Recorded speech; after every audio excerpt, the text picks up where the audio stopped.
Assalamualaikum warahmatullahi wabarakatuh. Perkenalkan, nama saya Andi Nur Rasmi dari jurusan Teknologi Laboratorium Medis kelas D3A tingkat 2. Pada kesempatan kali ini saya akan membagikan materi mengenai trematoda. Yang akan saya bahas pada kesempatan kali ini yaitu tentang Fasciola hepatica, Fasciolopsis buski, Paragonimus westermani, Schistosoma japonicum, Schistosoma Mansoni, dan Schistosoma hematodium. Nah, sebelum masuk pada pembahasan yang lebih dalam, sebaiknya kita mengetahui apa sih yang dimaksud trematoda. Nah, trematoda atau cacing daun adalah cacing yang termasuk dalam filum Platyhelminthes dan hidup sebagai parasit. Pada umumnya, cacing ini bersifat hermafrodit kecuali Schistosoma sp. Spesies yang merupakan parasit pada manusia termasuk subkelas Digenea yang hidup sebagai endoparasit. Berbagai macam hewan dapat berperan sebagai hospes definitif cacing trematoda, antara lain kucing, anjing, kambing, sapi, babi, tikus, burung, musang, harimau, dan manusia. Fasciola hepatica, di mana penyakit ini bernama fascioliasis. Hospes definitifnya yaitu manusia, sapi, dan kambing. Perantaranya keong atau siput air tawar dan tumbuhan air. Cara infeksinya yaitu makan tanaman air mengandung metaserkaria. Morfologinya yaitu pada cacing dewasa ukuran panjang tubuhnya antara 20 dan 30 mm dan lebar badan antara 8 dan 13 mm. Bentuknya tipis seperti daun yang mempunyai tonjolan khas di daerah anterior sehingga memberi gambaran seperti bahu. Selanjutnya morfologi pada telur, berbentuk ovaloid atau bulat lonjong, berwarna coklat kekuningan, mempunyai operkulum di salah satu ujungnya. Ukuran panjang telur antara 130 sampai 150 mikron dan lebar 63 sampai 90 mikron. Siklus hidup. Yang pertama, telur cacing keluar bersama tinja penderita dan masuk ke dalam air. Nah, di dalam air butuh waktu 9 sampai 15 hari terjadi pertumbuhan Mirasidium. Setelah menetas, Mirasidium dapat berenang mencari siput yang menjadi hospes perantara pertama.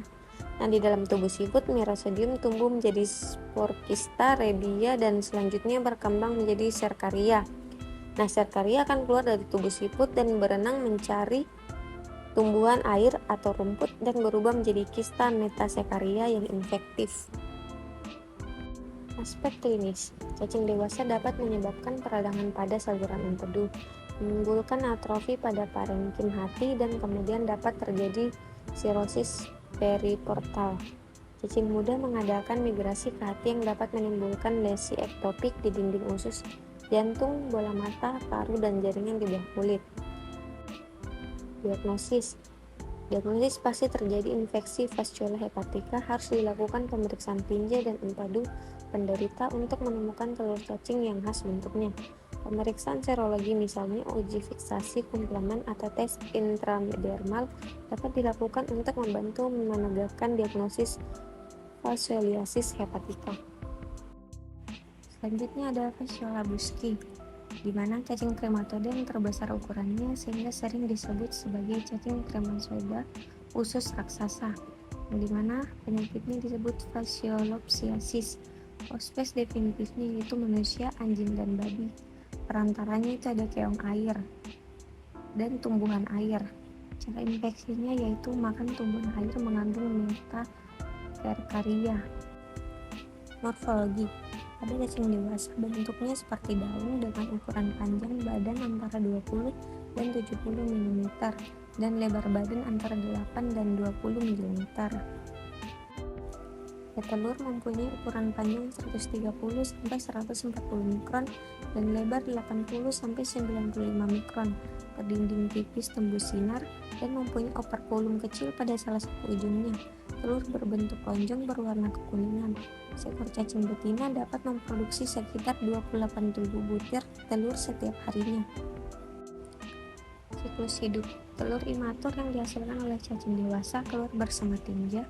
Telur akan mengalami embrionasi dan menetas di dalam air dan melepaskan Mirasidium. Selanjutnya akan menginvasi hospes perantara yang cocok.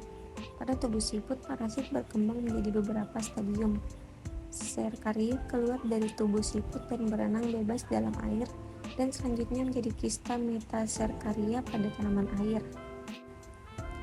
Mamalia terinfeksi karena memakan tanaman air mentah yang mengandung kista metasakaria, kemudian akan mengalami eksistasi di dalam sedenum dan melekat pada dinding usus, berkembang menjadi cacing dewasa dalam waktu kurang lebih 3 bulan, melekat pada dinding usus hospes mamali. Aspek klinis. Gejala klinis fasciolopsiasis musci terjadi karena cacing yang melekatkan diri pada mukosa usus halus dapat menimbulkan peradangan, ulserasi dan abses, sehingga menimbulkan keluhan nyeri, episagirium, mual dan diare. Warna tinja menjadi hijau kuning, berbau busuk dan berisi makanan yang tidak dicerna.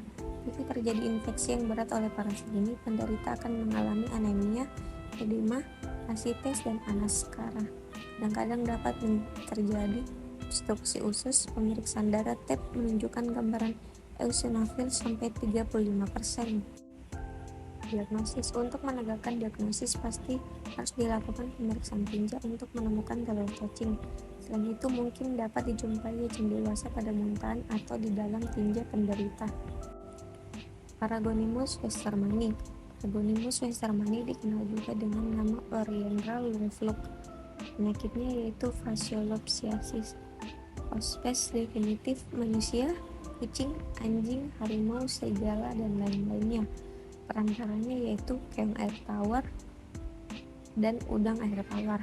Cara infeksi yaitu makan ketam atau udang mengandung metakarkaria dimasak kurang matang.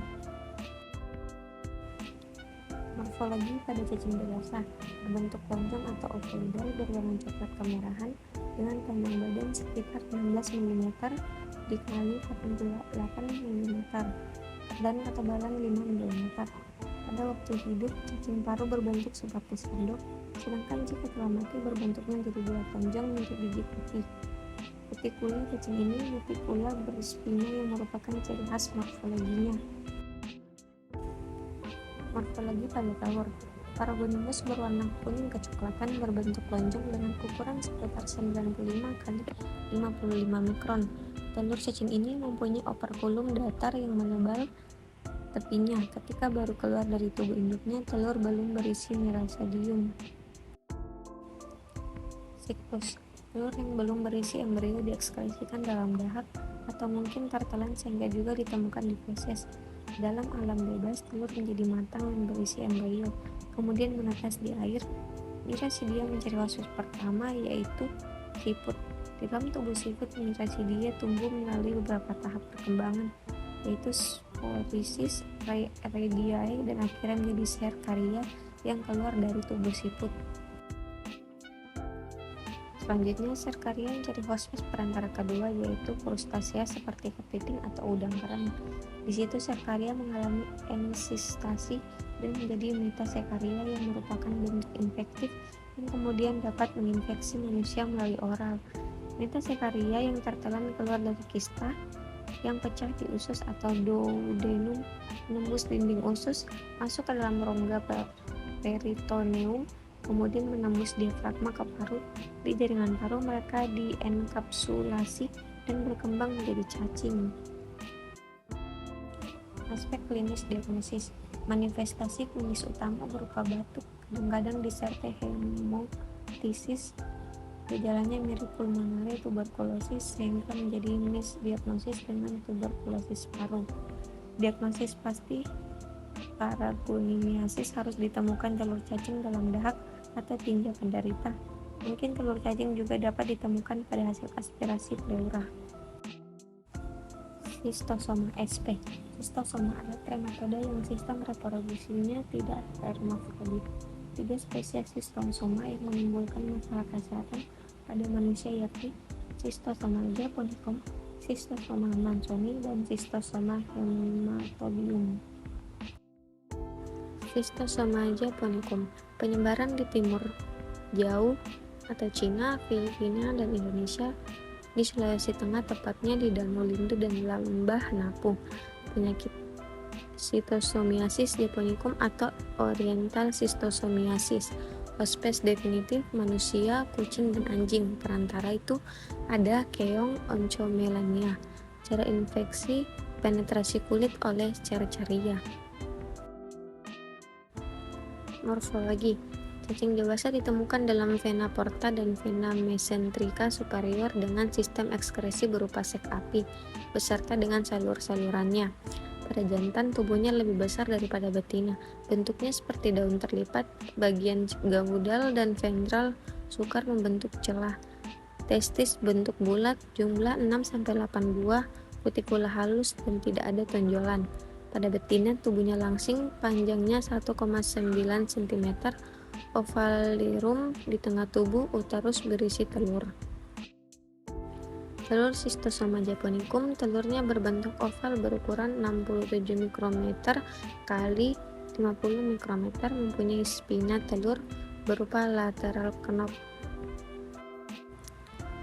Schistosoma mansoni, biasa disebut juga Schistosoma americanus karena banyak ditemukan di Afrika dan Amerika Selatan. Penyakitnya yaitu Schistosomiasis mansoni atau Schistosomia usus. Hospes definitifnya yaitu manusia dan kera, perantaranya keong air tawar Biompalaria sp. Cara infeksi yaitu penetrasi kulit oleh Cercaria. Morfologinya, pada cacing dewasa ditemukan dalam vena mesenteria di daerah usus besar, segmen distal di ileum, dan kadang-kadang juga didapatkan dalam vena intrahepatik. Pada jantan, tubuhnya lebar, panjangnya 1 cm, kutikula ada tunjulan-tunjulan kasar, testis jumlahnya 8-9 buah. Pada betina, tubuhnya langsing panjang atau filiform, ukurannya 1,4 cm, ovarium terletak di pertengahan tubuh dengan bagian anterior. Di dalam uterus terdapat telur cacing betina sering terdapat di dalam celah. Morfologi telur. Berbentuk oval berukuran 114-175 mikrometer kali 45-60 mikrometer. Mempunyai spina telur lateral dan berwarna coklat kekuningan. Schistosoma hematobium, biasa disebut juga vesical blood fluke karena habitat pada pembuluh darah vena di vesika urinaria dan plecus venosus di daerah pelvis. Penyebaran di Afrika dan Timur Tengah. Penyakit Schistosomiasis hematobium, hospes definitif manusia. Cara infeksi penetrasi kulit oleh Cercaria. Morfologi. Cacing jantan berukuran 10-15 kali 0,8 sampai 1 mm. Kutikula diliputi bintil-bintil halus dengan jumlah testis 4-5 buah. Betina. Cacing betina berukuran 20 mm, ovarium berada di pertengahan tubuh sebagian posterior. Telur berukuran 112 sampai 179 mikrometer kali 40 sampai 70 mikrometer, mempunyai spina terminalis. Schistosoma sp. Siklus hidup. Telur schistosoma keluar dari tubuh hospes definitifnya bersama tinja atau urin. Telur harus masuk ke dalam air agar dapat menetas menjadi larva. Larva ini berenang mencari hospes perantara yaitu sifut. Di dalam tubuh sifut Mirasodium berkembang menjadi spor kista dan tumbuh menjadi Cercaria yang infektif. Infeksi pada hospes melalui penetrasi kulit. Cercaria melepaskan bagian ekor yang bercabang dengan bantuan enzim proteolitik, lalu masuk dalam sirkulasi yang selanjutnya menjadi schistosomula. Parasit masuk ke kapiler dan sistem limfatik, migrasi melalui beberapa jaringan paru-paru, jantung kiri, hati, dan menuju sirkulasi vena menjadi dewasa dan berpasangan. Schistosoma sp. Cacing dewasa habitatnya pada vena mesenterica pada berbagai tempat, yang spesifik pada tiap-tiap spesies. Pada Schistosoma japonicum lebih sering ditemukan pada vena porta dan sistem perivesikal. Telur migrasi secara progresif ke arah lumen usus, selanjutnya keluar bersamaan tinja atau urin.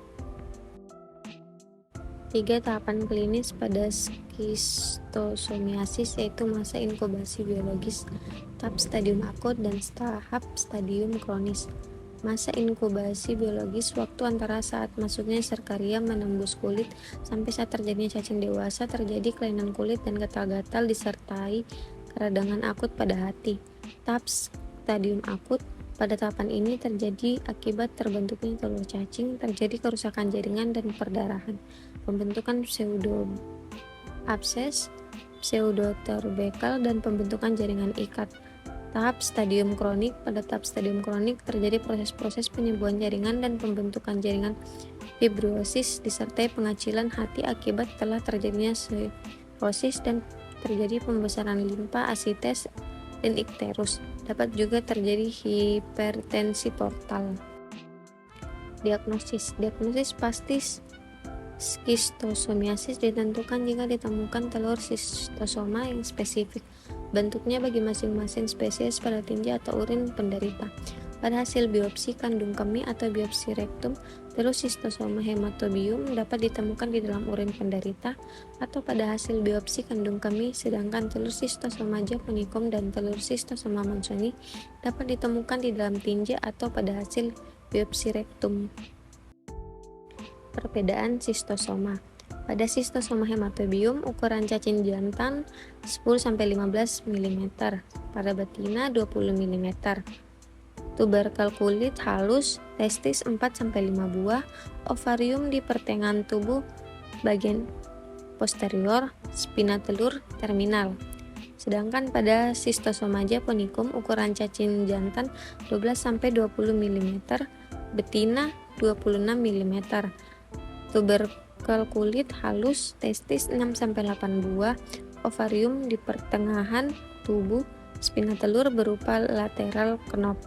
Sedangkan pada skistosoma mansoni, ukuran cacing jantan 6,4-12 mm, betina 7,2-17 mm, tuberkel kulit kasar, testis 8-9 buah, ovarium di pertengahan tubuh bagian anterior, spina telur lateral.